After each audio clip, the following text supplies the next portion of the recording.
React में functional components में use रेफ क्या करता है वो तो हमें पता ही है, पर उसी तरह से जब क्लास कंपोनेंट यूज करते हैं तो हमें एक चीज यूज करनी पड़ती है रेफरेंसेस के लिए, जिसका नाम है क्रिएट रेफ।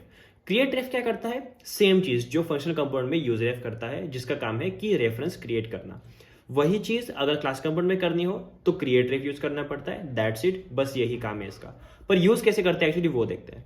क्रिएट रेफ रेफरेंस क्रिएट करेगा which can contain arbitrary values, मतलब ये जो है ये आपके लिए क्लास के लिए एक रेफरेंस क्रिएट करने देगा और आप वो कहीं पे भी यूज कर सकते हो।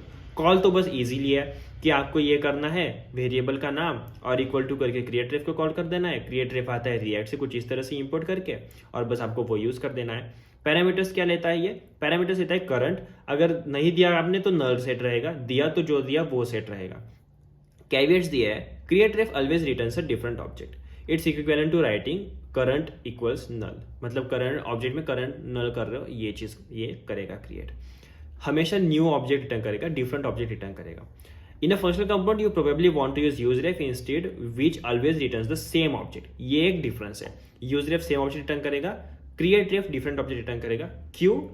इसके पीछे एकदम इजी लॉजिक है। फंक्शनल कंपोनेंट में पूरा फंक्शन कंपोनेंट जो होता है वो फंक्शन जो होता है वो रीरेंडर होता है, तो उस रीरेंडर के अक्रॉस आपको यूज रेफ की वैल्यू सेम रखनी है, इसीलिए वो हमेशा सेम चीज रिटर्न करेगा। जबकि यहाँ क्लास कंपोनेंट में बस रेंडर मेथड के अंदर दी गई चीज रीरेंडर होती है और ये क्रिएट रेफ तो ऊपर डिफाइंड है as a class member method, sorry class member. तो क्लास मेंबर डिफाइंड है तो वो तो रीरेंडर नहीं होगा, इसलिए हमेशा डिफरेंट वैल्यू रिटर्न की तो चलेगा, क्योंकि जब ये माउंट होगा तभी वो एग्जीक्यूट होगा पूरा सा। इसीलिए const ref equal to use ref is equivalent to const ref comma setter use state और क्रिएट रेफ और उसके ब्रैकेट में नल। ये इसी क्रिएट रेफ का इक्विवेलेंट दिया है इन्होंने फंक्शनल कंपोनेंट में कि हम कैसे यूज कर सकते हैं, पर जरूरत नहीं है ना, यूज रेफ अवेलेबल है तो क्यों करना ही है।